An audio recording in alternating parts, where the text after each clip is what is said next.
¿Qué hace de especial a una brigada de emergencia? No son solo chalecos, botas o simulacros. Estas son las personas que eligen estar ahí cuando más se necesita. Creo que todos nacemos con una misión en la vida y la mía es servir, porque el que no vive para servir no sirve para vivir. Entonces son cosas que se sienten y la verdad me hace muy feliz, es muy satisfactorio para mí servir a otras personas. Mi profesión me permite salvar vidas, prevenir enfermedades.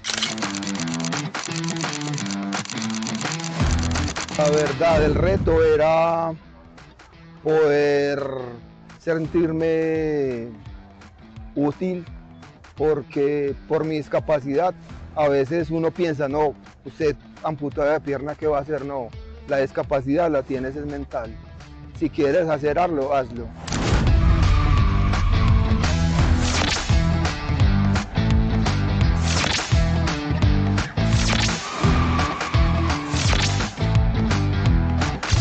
Ellos son la primera línea de ayuda ante una emergencia.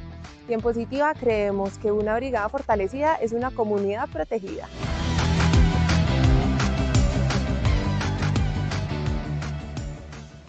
Buenos días para todos. Bienvenidos a este espacio Positiva Educa, Comunica y Cultura Preventiva. Soy Diana Álvarez. Los voy a estar acompañando durante esta hora para que conversemos y nos llevemos información muy importante y aplicable a nuestras labores. Les quiero estar saludando. Que me comenten por aquí en el chat de preguntas desde qué parte de Colombia se están conectando. También desde qué empresas nos están acompañando. Bueno, yo quiero que iniciemos esta sesión con un dato que les traigo sobre el tema de hoy. ¿Sabían que actualmente se han identificado más de 80 enfermedades autoinmunes? Pero muchas de ellas son poco frecuentes, en conjunto afectan a millones de personas en todo el mundo. Esto nos recuerda que detrás de un mismo término existen demasiadas adaptaciones médicas y cómo estas nos pueden ayudar y contribuir a que las personas continúen desempeñando su trabajo de una forma segura. Bueno, este dato nos lo da el National Institute of Health, indica que existen más de 80 enfermedades autoinmunes. Entonces quiero darles la bienvenida a la Comunidad Nacional de Conocimiento en Medicina Preventiva y del Trabajo con la sesión número 7, trabajadores con enfermedades autoinmunes, adaptaciones médicas que funcionan. Para hablar de este tema nos acompaña un experto en el tema. Démosle la bienvenida al doctor Cristian Alonso Ramírez. Él es médico de la Universidad Nacional con posgrado en salud ocupacional de la TADEO y maestría en educación de la Universidad de La Sabana. Cuenta con un diplomado en promoción de la salud con la Universidad de Antioquia, y la EBES de España. Además, es asesor internacional de calificación de invalidez y de origen. Es certificador de discapacidad y profesor de posgrado y maestría en universidades como el Externado La Nacional y la Universidad Cuenca de Ecuador. Doctor Cristian, gracias por estar aquí, de verdad es un gusto tenerte esta mañana con nosotros. Efectivamente, hoy vamos a tener una sesión sobre los trabajadores con enfermedades autoinmunes, adaptaciones médicas que funcionen. Tal vez este es uno de los temas más importantes en términos de lo que afectan a las empresas y a los trabajadores. Usualmente no son muchos, de hecho, pero sí generan una serie de, digamos que no vamos a llamarlos problemas, pero sí una serie de necesidades por parte de ambos que debemos solucionar. Esta charla está enfocada para lograr quitar muchos mitos en cuanto a las enfermedades inmunes y sobre todo frente a las adaptaciones médicas que sí funcionan con ellos. Pero como siempre, y para iniciar, hablaremos acerca de una frase que nos ilustre. Y encontré esta que me pareció muy al lugar. Adaptar la jornada de trabajo no es una debilidad, es una estrategia clínica indispensable para mantener la productividad a largo plazo. Lo cual significa que sí tenemos la posibilidad de tener una productividad. Y esa productividad, dependiendo de la patología, que es usualmente crónica, será por mucho tiempo. Y la idea es que durante este tiempo de la patología pueda la persona ser productiva para ella y para la empresa. hablaremos de temas como cuáles son esas enfermedades autoinmunes. La autoinmunidad, digamos que tiene unas características bien interesantes y ya vamos a hablar de ellas. Van a ver que no son tan alejadas y seguramente muchos de sus trabajadores o algunos lo han tenido o la tienen. ¿Qué tan frecuentes son? ¿Cuál es la estadística que hay en Colombia en las empresas?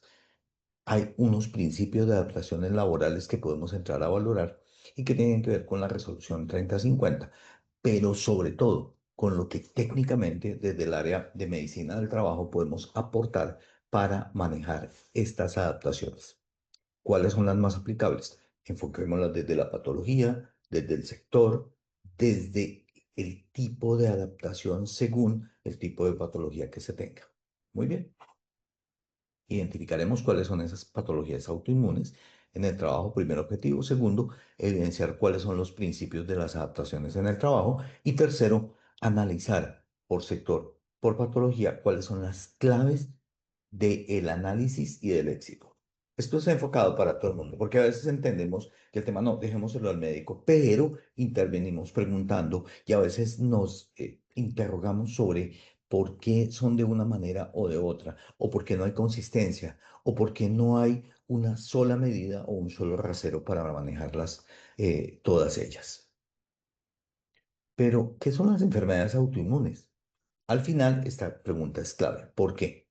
Las enfermedades autoinmunes son unos trastornos del sistema inmunológico. ¿Qué hace el sistema inmunológico? Nos defiende de la parte externa, de lo que hay a nuestro alrededor, del aire, del agua, de los diferentes entornos en los cuales como seres humanos nos movemos, incluido obviamente el trabajo. Entonces, el sistema inmune que nos defiende pierde tolerancia frente a los tejidos propios. Es decir, entiende que el tejido propio del ser humano, de este trabajador, es una noxa, es el enemigo y lo ataca, produciendo inflamación, daño a los órganos y a los sistemas, y cursando con periodos donde ataca fuertemente y luego remite, es decir, se va a la enfermedad o por lo menos disminuye la sintomatología. También hay periodos de exacerbación o de agudización, donde la patología vuelve a tomar como fuerza y ataca de nuevo el organismo. También hay como resultado de esta exacerbación o de los periodos en los cuales está más activa, fatiga crónica, dolor, discapacidad física o mental y obviamente la necesidad de tratamientos inmunosupresores. Eso tiene una significación en términos de trabajo porque impacta al trabajador. Luego, al final, todo esto que estamos hablando, la fatiga física, la necesidad de tratamientos, afecta el desempeño laboral de las personas y por ende no solamente es importante para nosotros, sino también para nuestros trabajadores. Pero revisemos cuáles son esas enfermedades y cuál es su frecuencia en Colombia. Eso nos va a decir qué tan relevante es.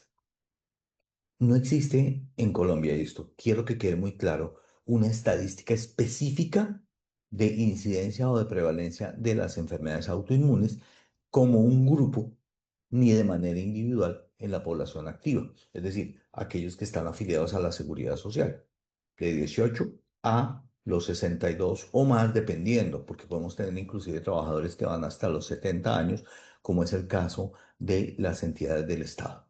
Entonces, allí no tenemos como tal una población que podamos identificar, pero el CISPRO, que es un sistema de información donde se carga gran parte de la información por discapacidad, por ejemplo, o la cuenta de alto costo, o los estudios poblacionales y los registros clínicos, nos pueden ayudar a realizar aproximaciones epidemiológicas.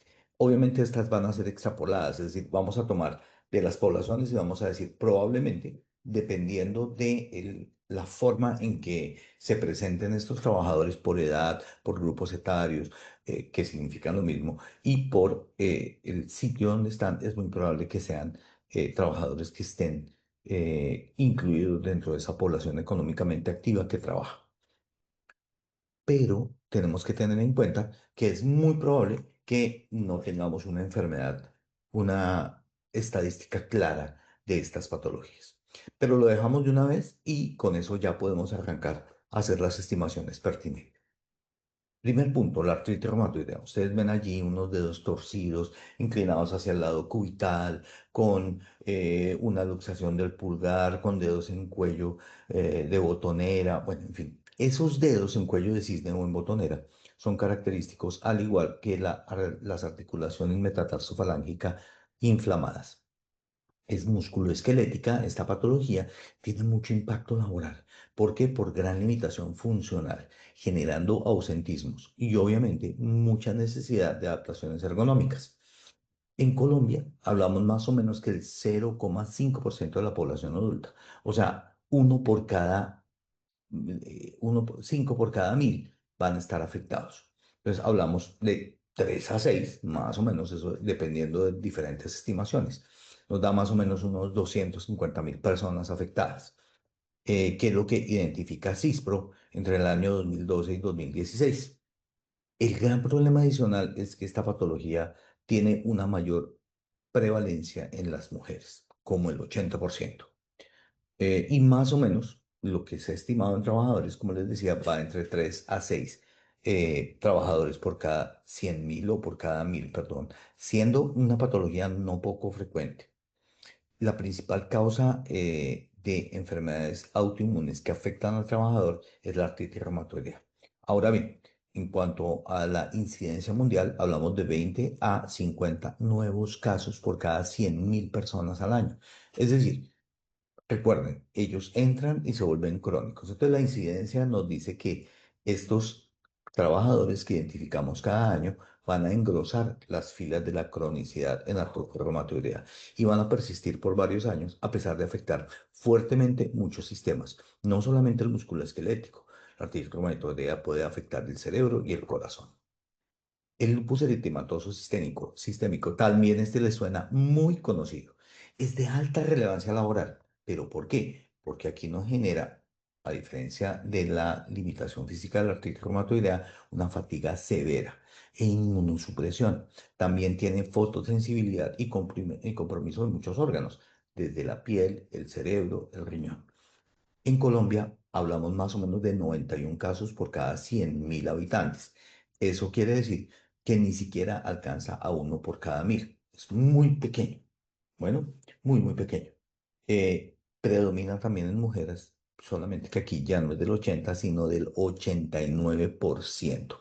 En CISPRO se registraron más o menos 41.000 casos. Fíjense, una quinta parte de los de artritis reumatoidea. Y seguramente ustedes han oído hablar más del lupus que de la artritis. Es más, digamos que más llamativo. En trabajadores, obviamente, que están en la mayor, en su punto de mejor producción entre los 20 y los 25 años y 50 años. Es donde aumenta su gran incidencia laboral. Bueno, más o menos estaríamos estimando 4 a 8 nuevos casos por 100.000 personas al año, que como les decía, se vuelven crónicos. Y teniendo en cuenta que el lupus eritematoso sistémico es una patología poco traicionera. Cuando hablamos de ella, a veces decimos tiene lupus, pero esta persona está bien. Y de un momento a otro hablamos de que se complicó y se murió. O pasan muchos años y no pasa absolutamente nada. Como les decía, es un poco traicionera. También está la psoriasis o la artritis psoriásica. Tienen estas presentaciones en piel, afecta también el sistema osteomuscular articular. Luego, en trabajadores químicos del sector de químico, la humedad y trauma repetitivo puede ser muy importante la presencia de esta patología. Hablamos de 1 a 2% de la población a nivel nacional. Sin embargo, obviamente se cree que hay un subregistro de la misma. Solamente de ese 1 a 2%, el 20 o el 30% desarrollan artritis psoriásica. Más o menos estaremos hablando de unos 10 a 20 trabajadores por cada 1000 que tendrían psoriasis y cerca de 2 a 3 por cada 1000 y presentarían limitación osteoarticular relevante. ¿Para qué? Para los eventos de nuestra patología de tipo laboral. Muy bien, también tenemos la enfermedad inflamatoria intestinal. Seguramente la han oído mucho menos, pero es con estos nombres que seguramente la han oído mejor. La colitis ulcerativa o la enfermedad de Crohn. Tenemos una presencia menor que en Europa y en Norteamérica, pero que va en aumento. Estamos hablando de de una prevalencia de entre 20 a 60 casos por cada 100.000 trabajadores o por cada 100.000 habitantes. Se estima más o menos que en trabajadores puede estar entre el 0,2 y el 0,6 por cada 1.000.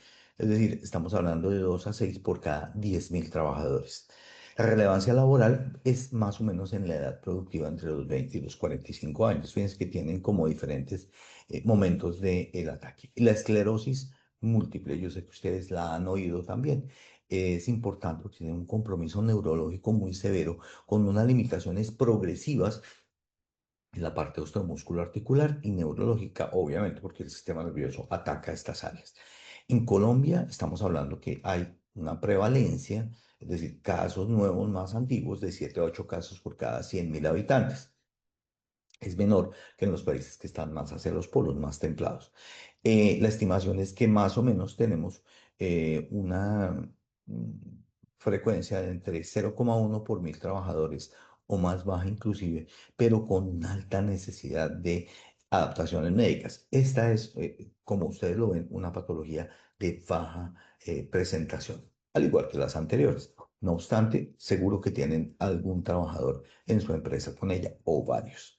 El síndrome de Sjögren, que se caracteriza por una gran resequedad ocular, nasal, genital y disminución de las secreciones de las glándulas salivares. Tiene una prevalencia de entre 0,1 a 0,6 por cada 100 trabajadores adultos. Obviamente también genera gran fatiga, síntomas visuales. Imagínense si yo estoy frente a mi ordenador y mis ojos se secan más que los demás, pues obviamente voy a tener mucha más molestia. Entonces, en trabajadores de oficina o aquellos que tienen aires acondicionados van a verse más afectados que el resto de los trabajadores. La esclerodermia y la miastenia gravis son poco frecuentes, pero altamente incapacitantes que llegamos a tener un trabajador. Estamos hablando de entre 5 a 20 casos por cada 100.000 y en esclerodermia y en miastenia gravis de 15 a 25 casos por cada 100.000. Se caracteriza por algo que nosotros llamamos el CREST. El CREST es como un acrónimo, pero en este caso no se utiliza para el amor, se utiliza para describir los signos y síntomas. Entonces hablamos de C por calcinosis. Entonces hay depósitos de calcio en la piel. La F por el fenómeno de Raynaud. Las manos cuando se exponen al frío se ponen pálidas, por eso lo llaman de dedo blanco. Entonces se pone el dedo blanco y luego se congestionan. Eso al exponerse al frío, al agua fría, por ejemplo. Tiene gran disfunción esofágica, es decir, el esófago va a tener reflujo, entonces se quema y va a ser muy doloroso. También tiene problemas de motilidad. Esclerodactilia, es decir, se engrosan y se tensiona la piel de las manos. Eso hace que tengan esa forma en garra que están viendo allí en la imagen. Y tiene telangiectasias, es decir, las arañitas que llaman las señoras se van a presentar en la superficie de la piel. Y obviamente va a generar miastenia gravis, ataque a los músculos, con lo cual va a generar gran debilidad allí. Muy bien. Son más relevantes en los trabajadores dependiendo del tipo de patología y vamos a clasificarlas. En muy altas vamos a dejar la esclerosis múltiple y la artritis reumatoidea.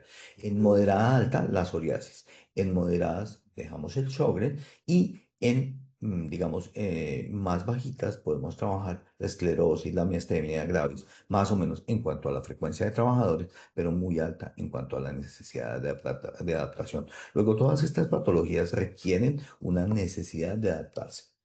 Mensaje importante. Aunque las enfermedades autoinmunes podrían afectar más o menos sumadas todas como al 5% de la población trabajadora, es decir, en 100 trabajadores ustedes pueden tener 5 que tengan estas patologías. Si bien es cierto, no son tan frecuentes, generan una carga desproporcionada en términos de adaptaciones médicas laborales. ¿Por qué? Porque generan fatiga, dolor crónico, limitación funcional e inmunosupresión. Eso obviamente en trabajadores que van entre los 25 a los 55, 60 años, dependiendo del tipo de patología. Aquí hemos tratado de hacer como un grupo. ¿Cuáles son los principios que debemos respetar para las adaptaciones médicas? Pues lo primero es que obviamente basémonos nuestro seguimiento en la resolución 3050 del 2022, sabiendo que existe para común, que es este tipo de patologías, por ejemplo, la 780 y otras reglamentaciones. O sea, hacer el seguimiento en las patologías de origen común es obligatorio. Asimismo, debemos tener en cuenta que las adaptaciones médicas usualmente se van a generar porque yo debo adaptar el puesto de trabajo. Ajuste ergonómico, sillas especiales, ayudas mecánicas, reducción de la carga física o control térmico ambiental, como lo vimos en algunos, como el Sjögren por el ojo seco. También es posible que nos genere reubicación temporal. Fíjense cómo adaptamos puesto de trabajo. Primera fase de del reintegro, segunda fase del reintegro, reubicación laboral temporal o reubicación temporal.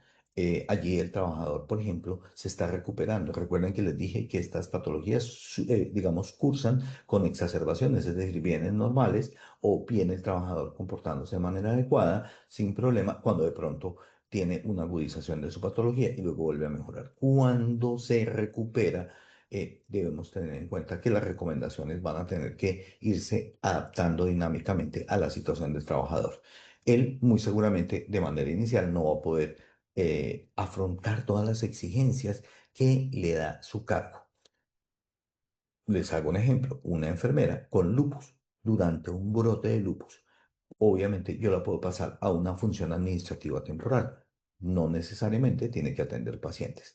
Eso sería una reubicación temporal. Luego regresa a su cargo como jefe de piso, por ejemplo, en un hospital o en una clínica. También puedo finalmente requerir una reubicación de tipo definitivo. ¿Por qué? Porque resulta que esta readaptación va a generar que este trabajador tenga que de manera permanente mm, modificar su posición frente al cargo que venía desarrollando. Por ejemplo, un técnico operativo que tiene que hacer mucha movilidad con sus manos, yo puedo necesitar hacerle por una artritis reumatoidea que le reasigna labores porque su deterioro de sus articulaciones es permanente. Allí yo no voy a poder tener un manejo de tipo temporal. Voy a tener que prolongarlo en el tiempo. Ahora, viene después de la reubicación de tipo definitivo, la readaptación laboral. Entonces, yo de pronto ya no voy a poder manejarlo allí y voy a tener que incluir un entrenamiento para el retorno seguro en el trabajo. Entonces, ajuste progresivo de jornadas o cambio en la jornada, reinducción laboral, reentrenamiento funcional, muy importante, mirando cómo queda esa funcionalidad residual y la educación en el manejo de riesgos de tipo ocupacional. Bien, ¿qué adaptaciones funcionan allí? Entonces, dependiendo de la patología y dependiendo del momento clínico en el que esté el paciente, es decir, requiere un análisis y que requiere que yo conozca a ese trabajador y que le haga seguimiento. Puede estar en una época donde esté muy fatigado. Entonces, yo puedo generar una fatiga, perdón, una jornada flexible para disminuir la fatiga y generar pausas saludables. Se requiere 10, 15 minutos. Inclusive una pausa para un paciente de estos puede ser dormir esos minutos. Importante tenerlo en cuenta. El dolor articular puede reducirlo con un puesto más ergonómico o disminuyendo la repetitividad. ¿Qué tal, por ejemplo, un programa dedicado? Yo sé que algunos funcionan y otros no, pero debemos intentarlo. En inmunosupresión, entonces yo no lo debo exponer biológicamente o al público o a pacientes o a otros trabajadores que puedan tener, por ejemplo, una gripe. ¿Por qué? Porque va a generar en ellos, obviamente, una disminución de sus defensas que se puedan infectar más fácilmente y agravar su situación. Fotosensibilidad, como en el caso del lupus. Es decir, ¿qué significa fotosensible? Que la luz les produce molestia y eso hace que yo no lo exponga al sol o que tenga una dermatitis lúpica, es decir, que tenga una afectación de su piel que se vea exacerbada con el sol.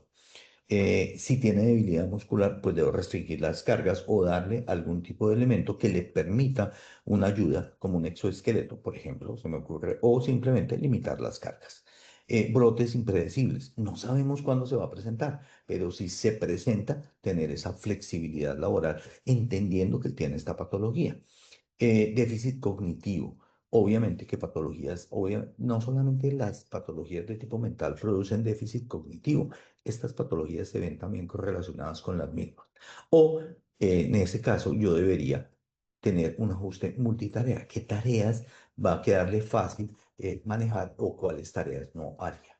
Muy bien, y los trastornos de movilidad. Obviamente puedo utilizar reubicación funcional o contemplar cómo con este trabajador voy a hacer en términos de su transporte, que puedo ayudarlo o no, o dejarlo en su casita trabajando con trabajo en casa en las diferentes modalidades que ya conocemos. Bien, pero ¿cuál es la limitación metodológica más importante? Es que Colombia no cuenta con un observatorio epidemiológico de estos trabajadores con enfermedades autoinmunes. Por eso las estimaciones ocupacionales son extrapolaciones basadas en lo que yo les había dicho. ¿Y cuál es nuestro problema allí? Que si yo no sé realmente cuántos son, pues puedo no tener clara la importancia de los mismos en términos de trabajo. No obstante, ya les dije, son proyecciones y hablamos como del 5% de la población, con todas estas características. Muy bien. Existen unas orientaciones generales que deberíamos tener. Miren cómo vamos revisando las patologías y ahora vamos a revisar cómo serían esas adaptaciones. Pero lo primero importante, existen diferencias importantes en la orientación dependiendo, uno, del estado clínico, dos, del sector económico, tres, si la carga es laboral, física o mental, o si estamos hablando de una carga biológica en términos de con quién voy a interactuar, o si hay problemas térmicos que no puede afrontar ese cuerpo con esa patología, o si estamos hablando de problemas de seguridad porque tiene una disminución en la fuerza o en la sensibilidad o en alguna de las características de velocidad, por ejemplo, de respuesta. Entonces yo tengo que tener en cuenta que esto me puede generar problemas de seguridad. Muy bien, pero no solamente eso.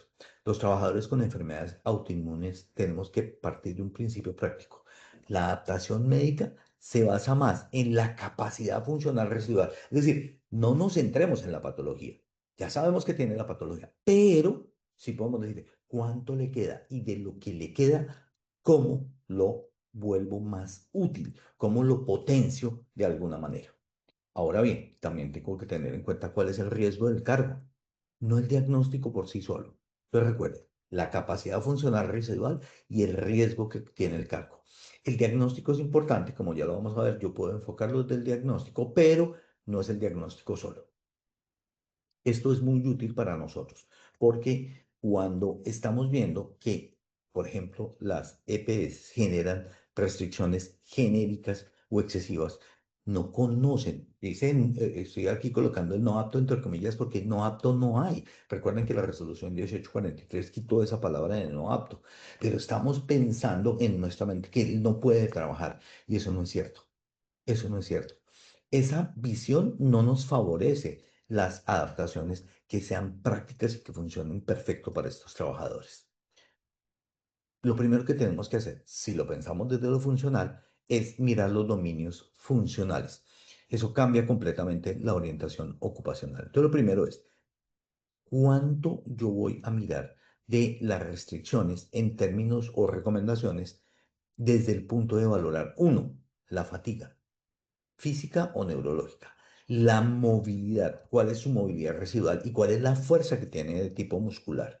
El estado inmunológico.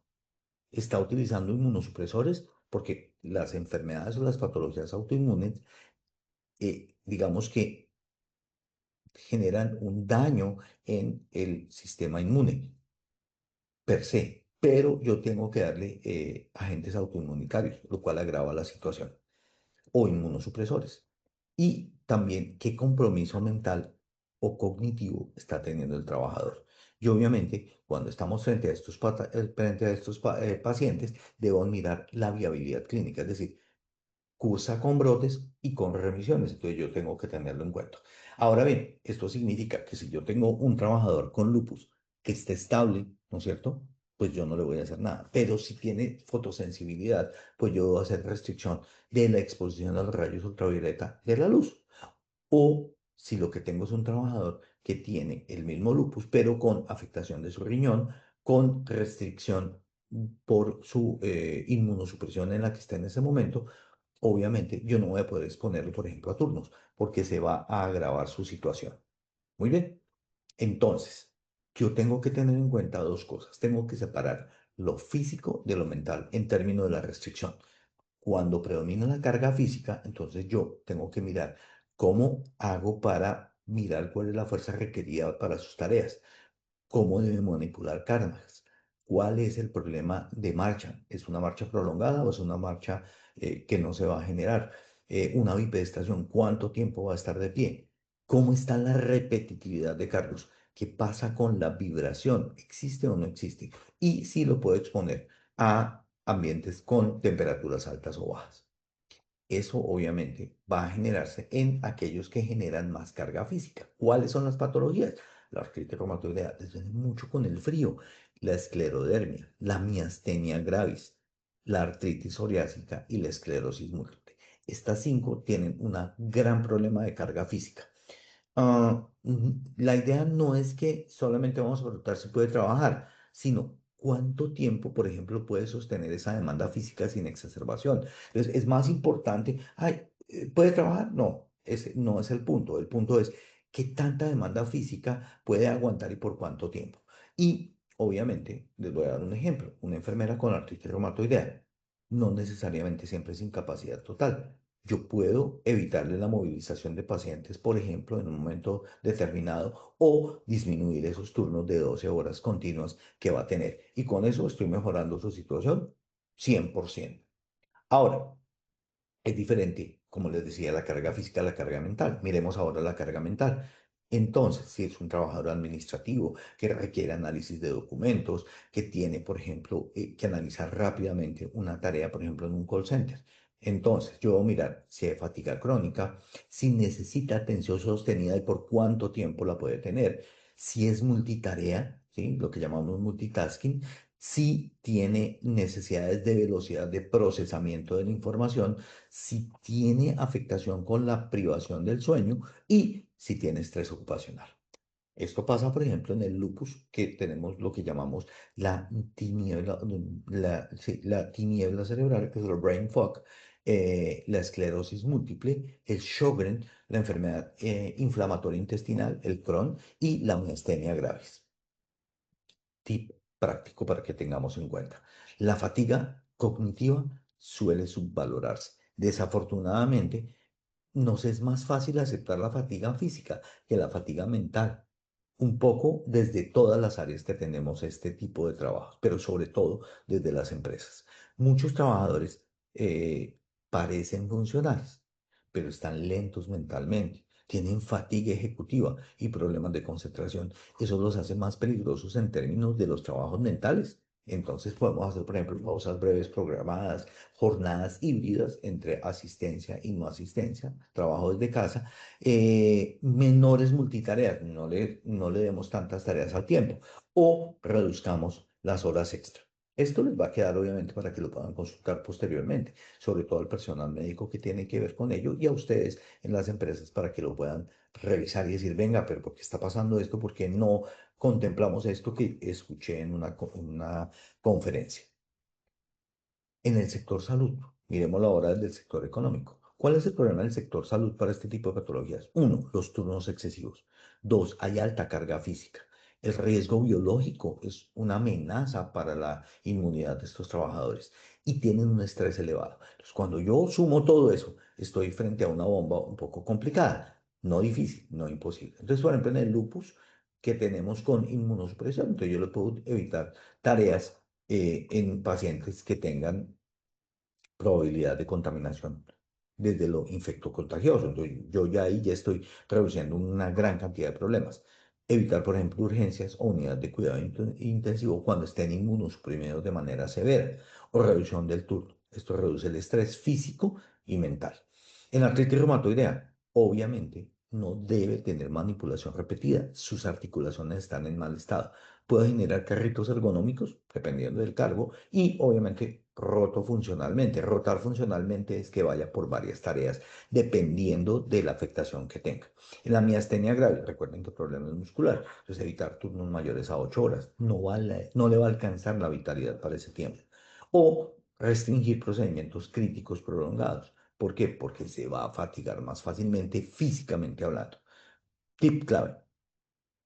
En la salud, el problema mayor suele ser la fatiga acumulativa, inclusive en el paciente normal, en el trabajador normal. Ahora miremos qué pasa con la parte administrativa. Estos sitios donde están sentaditos, su computador, los archivos, bueno, allí el problema es el sedentarismo, digitar mucho, la fatiga visual y obviamente alta carga cognitiva. Entonces, ¿cuáles son las adaptaciones que nos funcionarían? Silla útil, silla ergonómica, teclados adaptados, software de voz, como les había comentado, pausas activas o pausas saludables, que pueden ser bajar la carga en un momento determinado, y la flexibilidad del horario. Esto para obviamente que el autorregule su fatiga. En la artritis reumatoidea o en la artritis psoriásica, hay que evitar la digitación de esos trabajadores. Esas articulaciones ya tienen una carga gigante.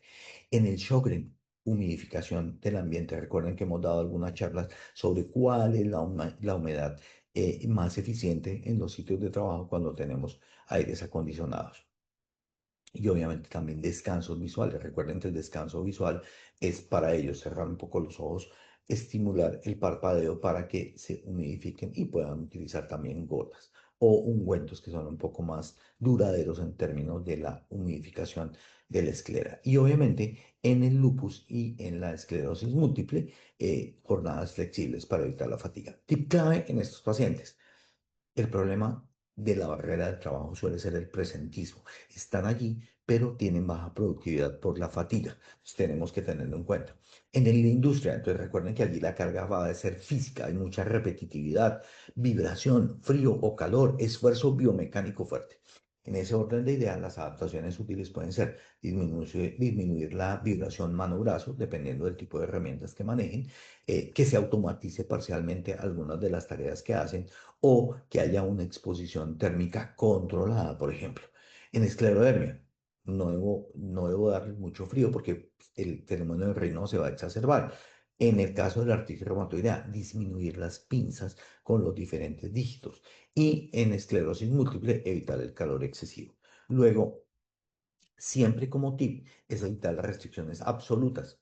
Son innecesarias, no son absolutas. Mejor utilizar términos como evitar exposición continua por tantas horas o mayor a tantas horas en vez de no puede hacer el trabajo operativo. Eso nos va a ayudar a resignificar estos trabajadores y a resignificar también lo que nosotros desde la empresa pensamos. Muy bien. Otra, por ejemplo, los que tienen atención al público, tienen estrés, tienen jornadas largas, dependiendo de si pueden terminar en un procedimiento. Pues si yo estoy haciendo un levantamiento de un cadáver, me toca quedarme hasta el final. Eso es entendido, no se lo va a entregar al otro trabajador. Por ejemplo, se me ocurre, eso hace que las jornadas largas se prolonguen y que ya es de hecho un pleonasmo, una jornada larga y que se prolongue, o sea, se prolonga mucho más de lo necesario. Tienen que hacer desplazamientos, tienen que hacer vigilancia prolongada. Miremoslo en el lupus. Entonces, yo debo controlar el exceso de turnos, evitar la exposición solar intensa en el caso del lupus, porque no la va a tolerar. Artritis reumatoidea, hay que disminuir la carga de equipos pesados, por ejemplo. O en la esclerosis múltiple y la miastenia, hay que reevaluar el uso, por ejemplo, de armas en un personal determinado, o de conducción, o de tareas críticas que impliquen digitación o manipulación. En otros casos, como por ejemplo el transporte y la conducción, vamos a mirar, por ejemplo, que los riesgos serían la vigilancia sostenida. Necesita estar mucho tiempo con atención plena sobre su trabajo. Eso obviamente puede generar fatiga y necesita una reacción rápida para la conducción del vehículo. ¿Dónde tenemos que tener más cuidado? En la esclerosis, en la miastenia y en el lupus, cuando tiene afectación neuropsiquiátrica y osteomusculoarticular. Entonces yo puedo requerir en un momento determinado una restricción de tipo temporal, una validación neurológica y una conducción diurna, por ejemplo, no llevarlos a conducción nocturna. Podemos trabajar la flexibilidad horaria. Entonces, ¿qué me funciona mejor? Flexibilidad horaria. Manejo la fatiga y obviamente manejo los brotes y las terapias médicas a las cuales tenga que asistir el paciente. El rediseño ergonómico, ya lo habíamos visto, funciona muy bien en artritis reumatoidea, en psoriasis y en esclerodermia. Las pausas programadas son muy efectivas más que las incapacidades. Entonces yo puedo reducir esto con disminuyendo las incapacidades si le doy, por ejemplo, 5 a 10 minutos cada 2 horas o cada hora o cada hora y media. Recuerden que cada paciente tiene una necesidad diferente. Reubicarlo de manera temporal o durante los brotes hacer adaptación temporal identificada y mirar cuál es o cuáles son las tareas que más generan problemas. Entonces yo puedo hacer que estas restricciones cuando esté en el brote sean más fuertes o disminuyan cuando está en la parte estable. Obviamente no tengo que aumentarle, por ejemplo, el estrés. Error frecuente en medicina laboral. Nuevo tip. Basar las restricciones no solo en el diagnóstico, sino en la capacidad residual funcional. Entonces, no es, tengo lupus, no turnos. No, depende de la severidad, depende de la funcional. Un lupus estable, sin inmunosupresión ni daño orgánico, pues lo debo tener adaptado, generando todas sus tareas, pero con vigilancia. Entonces tengo que estarlo llamando y preguntarle, bueno, ¿cómo estamos? Sentémonos, ¿cómo va tu patología? ¿Ha avanzado? ¿Ha disminuido? ¿En qué estamos? La empresa debe orientar el proceso bajo un enfoque de rehabilitación integral. Eso es clave, tanto para lo común como para lo laboral. En lo laboral, la resolución 3050 y recuerden que también hay normas para origen común. Entonces, en estos pacientes, la idea es favorecer la reincorporación laboral temprana. La reubicación laboral, cuando se aplica, es mejor no dejarlos tanto tiempo en incapacidad, sino lo más temprano posible readaptarlos al trabajo. Los trabajadores son muy agradecidos en esos términos o le debo dar reubicación temporal, o le debo dar una adaptación progresiva. Entonces debo mirar cuánto tiempo de manera progresiva yo tengo que reintegrarlo y irle dando las tareas poco a poco. Y obviamente la idea es conservarles el empleo. Para ellos es muy importante y va a ser súper clave.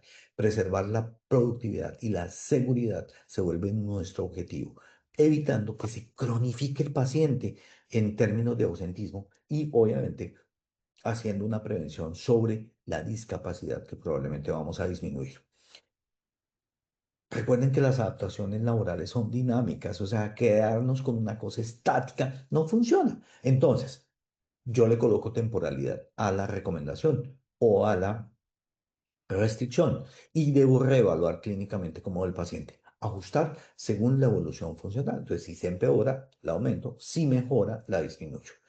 ¿No es cierto? Entonces, si está en remisión, pues bien la actividad. Si la artritis está controlada, pues obviamente es diferente a si está con inflamación severa. Entonces, yo voy a aumentar la restricción cuando está con inflamación severa. Recuerden, las restricciones rígidas suelen fracasar. Las adaptaciones flexibles funcionan mucho mejor. La fatiga tal vez es el principal limitante transversal a todas estas patologías. Entonces, en la medicina del trabajo, lo que más condiciona este síntoma es la pérdida funcional. No siempre es el dolor o la inflamación, sino la fatiga física y cognitiva, que además de eso frecuentemente es subestimada. O sea, no entendemos lo físico, pero no entendemos lo mental. Entonces, hay que tener los dos en cuenta. Estas adaptaciones ya les había hablado de ellas. Jornadas flexibles, pausas programadas, reducción de las horas extras, puede darse inclusive no horas extras, sino generar solamente su horario de trabajo, ajustar los turnos y hacer control de la carga física y mental, que lo podemos hacer sin problema. Obviamente que recuerden que en alta carga física es diferente a alta carga mental. Entonces, la ergonomía en la física, la restricción de cargas, el control de repetitividad, el control térmico y la prevención de la fatiga acumulativa que vemos que en el sector salud es muy fuerte. Los trabajos que tenemos alta carga mental, entonces la idea es que yo debo gestionar, por ejemplo, la fatiga cognitiva, flexibilidad horaria, menor multitarea, pausas mentales y ajuste de complejidad operativa. Esto ya lo habíamos mencionado, pero lo estoy reafirmando para que nos quede claro. Recuerden que además de eso, estos trabajadores pueden tener corticoides sistémicos, medicamentos biológicos e inmunomoduladores. En ese orden de ideas, cuando el trabajador está con este tipo de medicamentos, yo reduzco la exposición biológica, es decir, puedo tener contacto con pacientes o con público disminuido o evitarlo. Debo manejar y ver cuáles son los pacientes o los trabajadores a los que mi trabajador con enfermedad autoinmune se va a exponer y entonces miro que no tengan enfermedad respiratoria o no los expongo a personas con enfermedad respiratoria. Eso hace obviamente que también haya una corresponsabilidad de todos los trabajadores y del jefe y no pensar, como es una enfermedad, una gripita, sí, una gripita, en nosotros no tiene problema, en un paciente con inmunidad disminuida, sí. Entonces vamos a tener que mirar. Y esto no implica que vayamos a tener exclusión laboral, sino gestión del riesgo biológico, es decir, cómo gestionamos a estos pacientes para que puedan trabajar. Recuerden, por otro lado, que podemos trabajar esas restricciones temporales que son más efectivas. Y el retorno, y esto es un mensaje que quiero dejar aquí muy fuerte, y es que la rehabilitación ocupacional nos muestra que un retorno laboral temprano con adaptaciones es más favorable que el retiro prolongado. Trabajador con retiro prolongado va a tener mucha dificultad para el reintegro. Entonces, la idea es que haya reintegro temprano. Eso significa que tenemos que tener una muy buena coordinación con todas las entidades. Entonces, obviamente, eso va a favorecer cuando no lo hacemos de esa manera, un desacondicionamiento físico más fuerte, una discapacidad secundaria aumentada, un deterioro psicosocial y obviamente una pérdida de la productividad, que no nos conviene a ninguno. Ahí tengo al doctor House, creo que muchos lo reconocieron. Y sí, efectivamente, puede ser un lupus o no. Este tema implica que yo debo tener, en términos de medicina del trabajo, en términos de la empresa, ¿sí? De medicina del trabajo, en términos de la empresa, en términos de las EPS y las ARLs, en términos del médico tratante, en términos del sistema de gestión de seguridad y salud en el trabajo, del jefe y de talento humano, integrarlas a todas de manera que sea una coordinación de tipo interdisciplinario. La rehabilitación y el reintegro y el manejo de estas personas fracasa cuando las recomendaciones médicas no se traducen en ajustes reales al puesto de trabajo. Tal vez una de las insistencias de la 3050 es precisamente cómo hacer estas adaptaciones, y de hecho se mencionan allí, pero lo más importante no es mencionarlas ni siquiera hacer nosotros como médicos que se den estas recomendaciones. El tema es cómo se aplican en la empresa, cómo se hacen reales en el puesto de trabajo. Y en ese orden de ideas, pues van a funcionar. Lo que no existe, pues no funciona. Eso es clarísimo. Miremoslo ahora por patología para que vean cómo cambia un poco el enfoque. Entonces, por ejemplo, en la artritis reumatoidea, recuerden que es inflamatorio, ataca la articulación, genera rigidez y deformidad. Entonces, en ese orden de ideas, el impacto es más de tipo en la fuerza manual de estos trabajadores. Hay limitación de la carga. Entonces, o si tienen digitación, van a tener problemas para hacer digitación.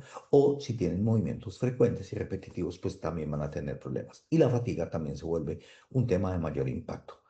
Entonces, va a afectar obviamente personal de salud, administrativo, la manufactura, los laboratorios, las fuerzas operativas, bueno, en fin, todas estas que estamos hablando. La adaptación médica para una artritis reumatoidea debe enfocarse en la manipulación de cargas disminuida, en los movimientos repetitivos disminuidos, en puestos ergonómicos, en pausas saludables. Yo no hablo tanto de pausas activas, sino de pausas saludables programadas, de flexibilidad horaria durante los brotes inflamatorios y obviamente de la adaptación de las herramientas y del puesto de trabajo con una forma ergonómica. En el lupus es una enfermedad multisistémica, entonces puede afectar la piel, el riñón, el corazón, el cerebro, los pulmones, las articulaciones, en fin.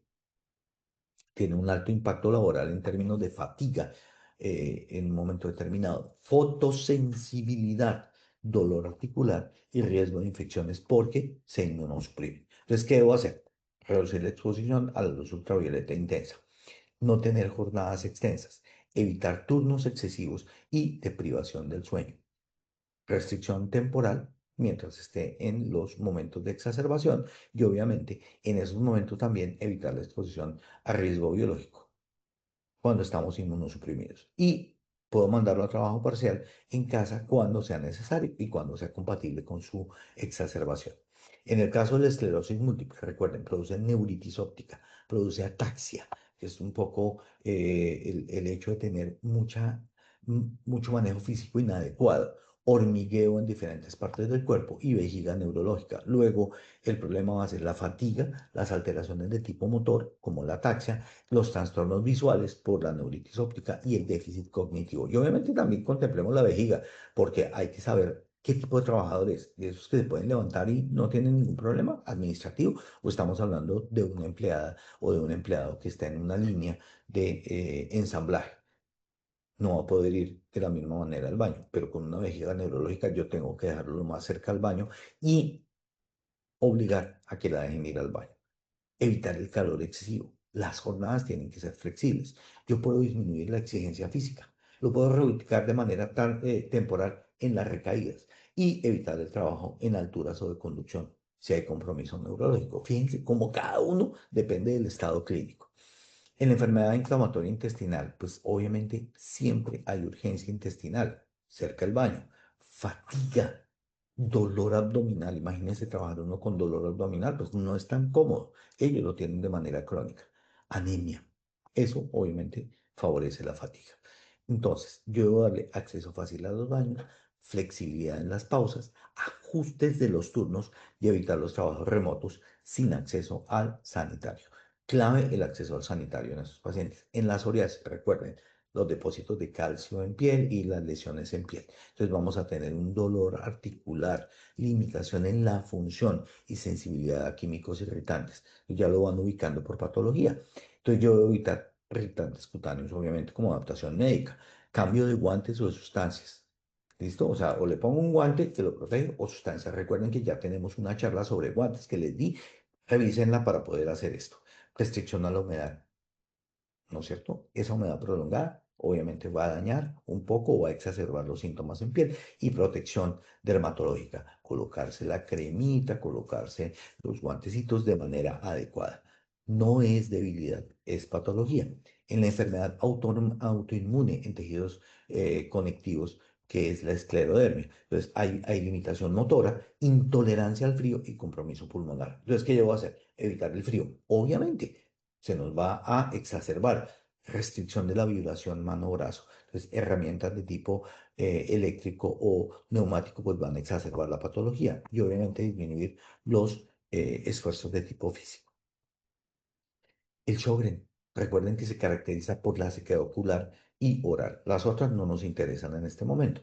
¿Cuál es el impacto? Obviamente la fatiga, la irritación ocular y obviamente también las dificultades visuales. Entonces, ¿yo qué hago con estos pacientes? Una humidificación ambiental, recuerden, por encima del 60%, si puedo cuadrar el aire acondicionado, pausas visuales, parpadeo, mirada hacia el infinito. Estamos hablando 6 metros, no hacia el infinito real, sino infinito ocular, que son 6 metros. Restricciones en cuanto a la posibilidad de enfrentarse a polvo y a químicos irritantes, porque va a aumentar el daño sobre esas mucosas. En la miastenia gravis es la fatigabilidad, porque el problema es muscular, debilidad muscular y riesgo de accidentes de trabajo, obviamente, porque está débil muscularmente, entonces para él es más fácil caerse, terminar metiendo una mano donde no debe y cortarla. En fin, es súper clave tenerlo en cuenta. Entonces, evitar turnos prolongados, restricción de trabajo en alturas, conducción o maquinaria pesada, debo disminuirla y obviamente tener descansos programados. La mayoría de trabajadores que tienen enfermedades autoinmunes pueden continuar laborando activos. Obviamente, el tema es que yo tenga en cuenta la capacidad funcional residual, que implementemos las adaptaciones médicas individualizadas y obviamente la restricción y la reubicación permanente cuando se considere necesaria, cuando estén exacerbaciones, cuando sea incompatible con ese trabajador en ese momento. Pero recuerden que son flexibles, entonces yo debo tener eso claro, cuál es su estado actual y cómo lo restringo o no. Les he dejado una amplia bibliografía para que la puedan mirar. Pero miremos si hay preguntas en este momento. Entonces, cuando yo miro preguntas, aquí me parece que me aparece, ok, Pedro Jiménez. Me dice que está en la ciudad de Bogotá y me pregunta, por favor, recuérdeme cuáles son los 5 dominios principales en las recomendaciones o adaptaciones médicas. Entonces, recuerden, fatiga física, primer dominio que voy a analizar. Segundo, ¿tengo fatiga neurológica? Movilidad, cómo está la movilidad, cómo está la fuerza, cómo está ese estado inmunológico, cómo es el compromiso de tipo cognitivo mental y cómo es la viabilidad clínica de ese paciente. Esos dominios me permiten evaluar qué es lo que voy a hacer desde la tarea, desde el individuo, desde el proceso, desde su patología en el estado clínico que esté. Bueno. Bueno, aquí tengo otra pregunta. Gracias a Pedro por su pregunta. Rosario Jiménez, de Medellín, nos pregunta sobre la carga mental y nos pregunta por qué tiende a ser menos contemplada que la física. Y ese es el por qué. Esa es la pregunta del millón. Simplemente es un tema de cultura en términos de lo que nosotros somos capaces de aceptar. Esas son nuestras experiencias personales, cómo nos ha pasado a nosotros en nuestros trabajos.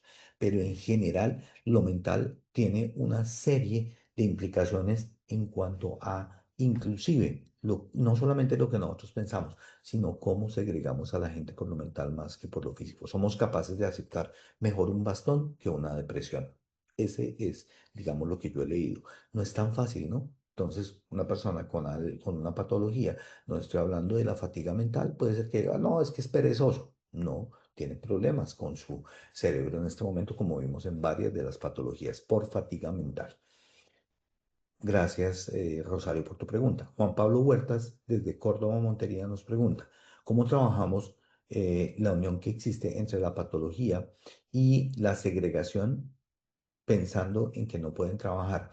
Tienes toda la razón. Trabajar esto significa entender la cultura.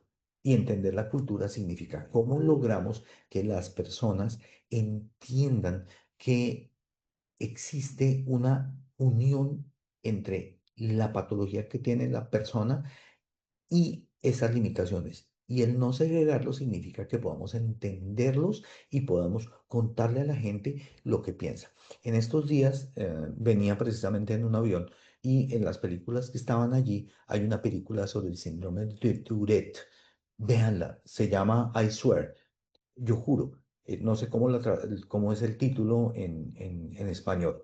Esta es una persona que sufre de Tourette por allá en los años 80 y fue segregada por su patología, porque ni siquiera el síndrome de Tourette era aceptado como una patología. Entonces, lo que decía era que era muy importante que capacitáramos a la gente en entender y tolerar ese tipo de comportamientos. Aquí un poco también con estas patologías es como logramos que la comunidad alrededor, que puede ser un poco más limitante que la misma actitud de las personas, genere esa segregación. Y con eso comenzamos a trabajar en cómo nos entendemos y entendemos a los demás. Bueno, parece que aquí terminaron, y aunque hay otras preguntas, digamos, ya no tenemos el tiempo suficiente. Les agradezco mucho y los espero el próximo martes para que podamos tomar y entender otro de estos temas claves que siempre estamos. Muchísimas gracias, doctor Cristian, por compartirnos tu conocimiento. Nos vemos muy pronto, entonces, en la próxima sesión de tu comunidad. A nuestros participantes ha sido un verdadero placer acompañarlos en esta acción educativa. Agradecemos el compromiso con el que abordaron cada actividad. No olviden que pueden acceder a estas y muchas más iniciativas educativas a través del Centro Virtual de Enseñanza y Aprendizaje Posipedia en www.posipedia.com.co, donde podrán encontrar todas nuestras comunidades de conocimiento y una gran variedad de información para mantenerse conectados con nuestro Plan Nacional Multimodal de Educación, y también encontrarán nuestros cursos del Sistema de Gestión de Seguridad y Salud en el trabajo de 50 y de 20 horas para que los puedas desarrollar con nosotros. Los invitamos a descubrir más sobre nuestras acciones educativas en www.posipediatalleresweb.com. Les quiero recordar que el certificado de este evento web se generará para todos nuestros afiliados dentro de un periodo de 1 a 8 días hábiles después de la finalización de esta actividad educativa, y podrán acceder a él a través de nuestro portal Posipedia en la sección educativa. En Positiva queremos que estés siempre al día con lo mejor en prevención, por eso te invitamos a unirte a nuestro canal oficial de WhatsApp, donde encontrarás campañas, novedades y tips que te ayudarán a cuidar lo más importante, tu bienestar y el de todo tu equipo. Es muy fácil, simplemente es escanear este código QR que aparece en pantalla. Y antes de despedirnos, quiero invitarlos al primer evento de la Ruta Naranja que llega al Cauca. Es el Seminario Técnico en Seguridad y Salud en el Trabajo, Misión Naranja, Cultura que Cuida. Se realizará este próximo 11 de agosto en Popayán, de 8 de la mañana a 1 de la tarde en el Hotel San Martín. La participación es totalmente gratuita y podrán disfrutar de una jornada práctica con expertos en seguridad y salud en el trabajo. Si están interesados, que yo sé que sí, pueden inscribirse a través de este código QR que aparece en pantalla. Por allí los estaremos esperando. No siendo más, los dejamos con el siguiente video. Que tengan un día maravilloso. Chao.